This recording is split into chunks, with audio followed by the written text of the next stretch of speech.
meus amiguinhos, bem-vindos a mais um Pipocando. Muito legal para todos vocês aí de casa. A mamãe, o titio, o papai, o cachorro e todas as crianças que estão na sala. Pra quem acha que todos os erros passam batido pelos diretores, se prepara pra conhecer alguns erros em filmes deixados de propósito. É isso?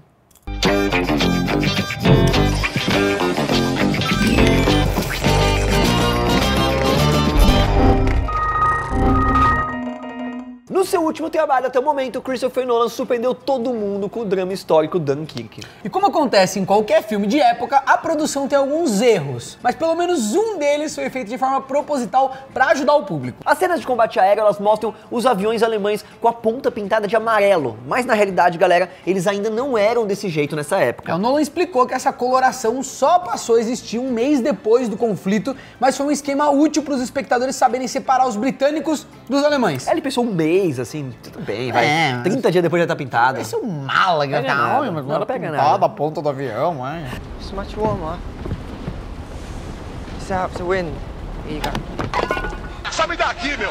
Bom, ele também admitiu que a equipe precisou tomar decisões imprecisas para deixar o filme um pouco mais claro, sem faltar respeito pela história real, lógico. Umas pontas eram menos amareladas do que outras, entendeu? Umas coisas aconteceram antes, mas o grosso tá certo. Os soldados não usavam aqueles Nikezão. Isso, Não tinha o Apple Watch no general. Outro exemplo... E aquele soldado com o cabelo blindado. Depois desse... Ó, levanta a frente aí. Outro exemplo é o Destroyer britânico, que na verdade é um modelo francês disfarçado por causa das dificuldades deles serem encontrados. Dessa vez o erro aconteceu principalmente por causa do estilo do Nolan, que prefere o realismo em vez de usar efeitos gerados por computador. For this leader, one bandit down.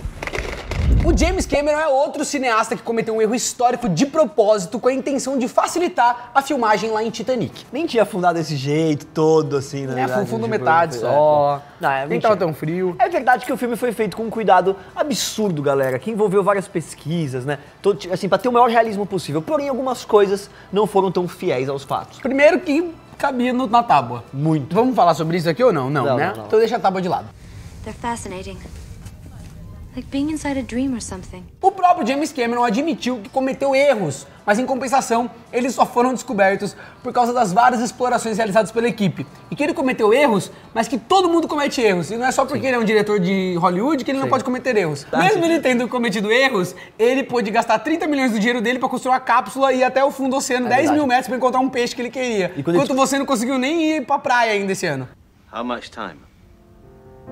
Palavras não bastam, não dá pra entender. E esse medo que cresce não para.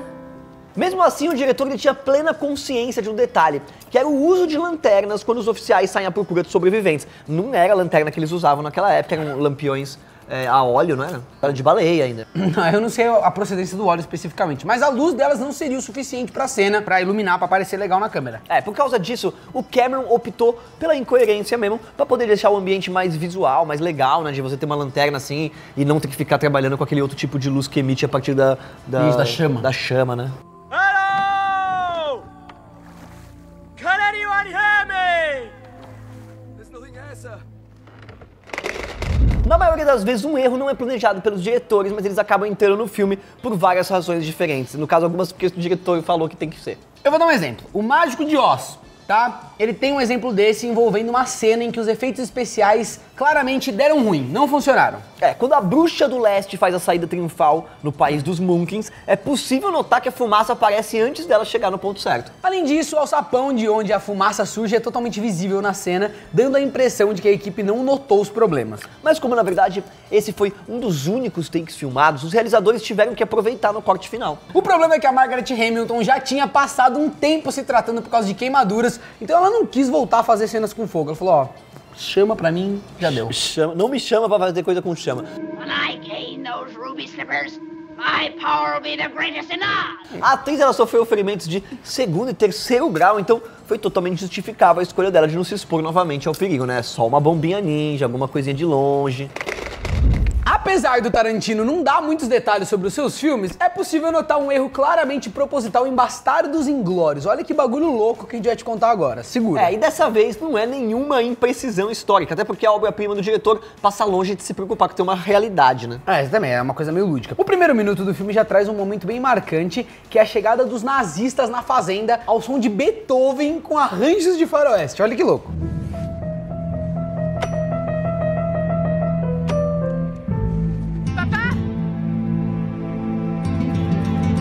Se alguém não percebeu, o bizarro dessa cena é que os alemães, eles passam 3 vezes pela mesma árvore, como se o tempo não tivesse avançado. É lógico que quando eu assisti o filme, alguém mais atento, né, de repente não fui eu, mas nesse filme eu estava mais atento, você acha que eles estão indo e voltando, você acha que é uma brincadeira do diretor, uma... Ou você acha que ele errou?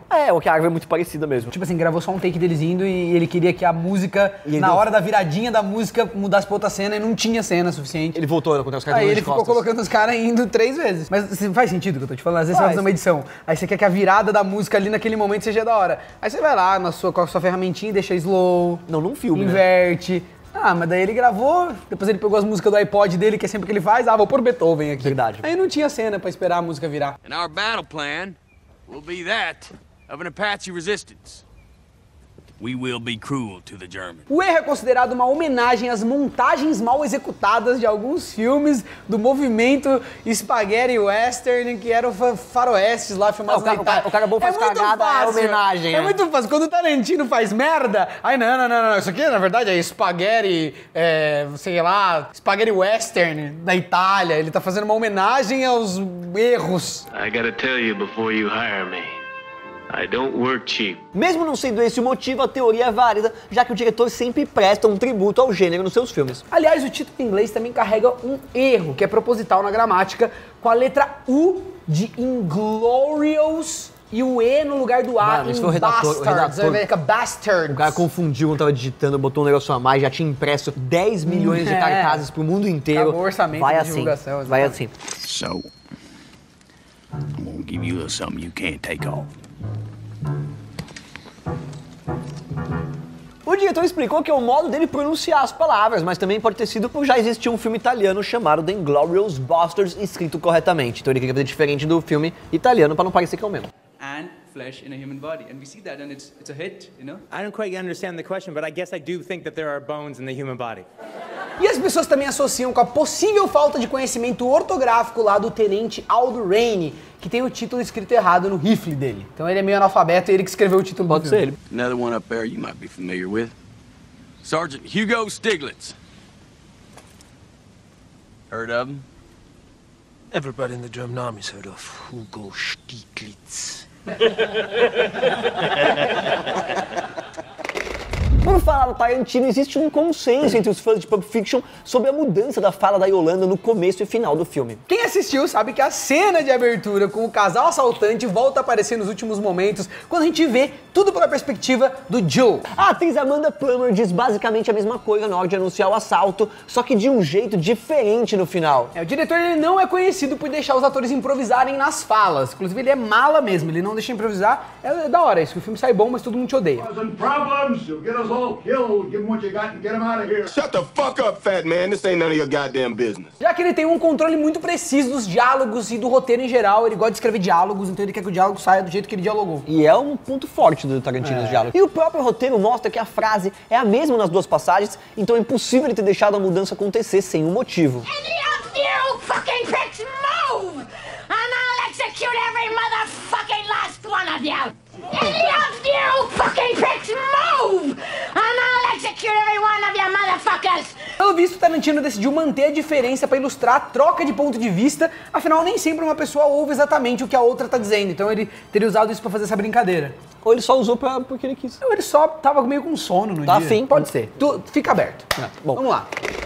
Quando Harry Potter chegou no 3º capítulo, a franquia praticamente recebeu um reboot no visual, incluindo coisas que mudaram de lugar. Entre os exemplos, vale citar a cabana do Hagrid, que anteriormente ficava no local mais plano, mais próximo do castelo, aí depois eles já colocaram no morrinho. Mas você acha que é um plano de habitacional? Foram usar, fizeram uma quadra de squash ali. Eu acho. Ninguém leva isso em consideração. The committee members took turns talking about why we were there. Em grande parte, os fãs estranharam a mudança e consideraram um erro de continuidade entre os filmes, mas ele teve um propósito. Não, os fãs ficaram malucos. Magoados. Foi só o que mais se comentou Magoados. foi a posição da cabana do Hagrid. Now, who'd like to come and say hello? Segundo o diretor, que é o Alfonso Cuarón, eles acharam que seria melhor se o trio principal pudesse testemunhar a execução do Bicuço de um lugar alto e mais distante. O que é verdade. Isso aí foi uma decisão boa. O Alfonso Cuarón é muito foda, ele fez Gravidade, ele sabe o que ele tá fazendo, ele manja. Fez filme preto e branco agora. A decisão também serviu para facilitar em alguns pontos da viagem no tempo, já que o Harry e a Hermione precisavam ficar em locais estratégicos.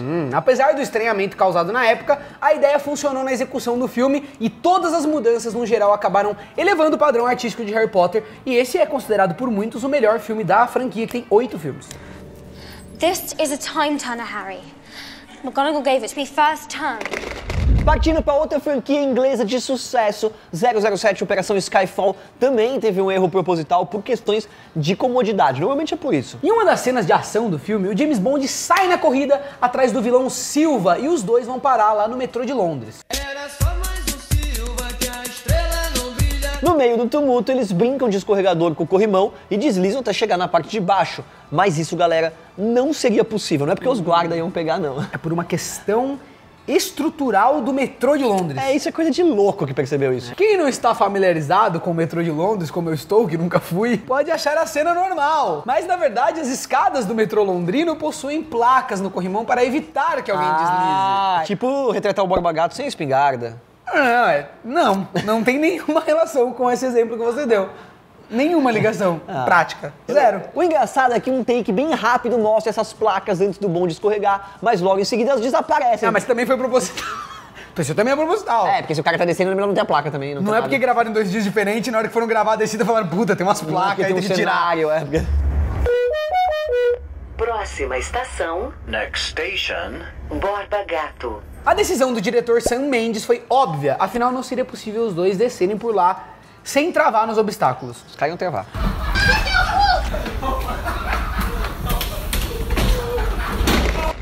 Muito obrigado por ter assistido, cara. Eu espero que não tenha sido um erro dar play neste vídeo, que você tenha se divertido muito. É tão rapidinho, né? São trivias do mundo do cinema, né? Quem não gosta de curiosidades? Todo mundo gosta. E talvez a gente tenha aqui, durante essa gravação, cometido alguns erros. 7 no total. Quero ver quem vai descobrir aqui nos comentários quais foram esses erros. Tia, solta o controle, vem pro YouTube, continua acompanhando a gente no Instagram também. Um beijo, tchau. Beijo.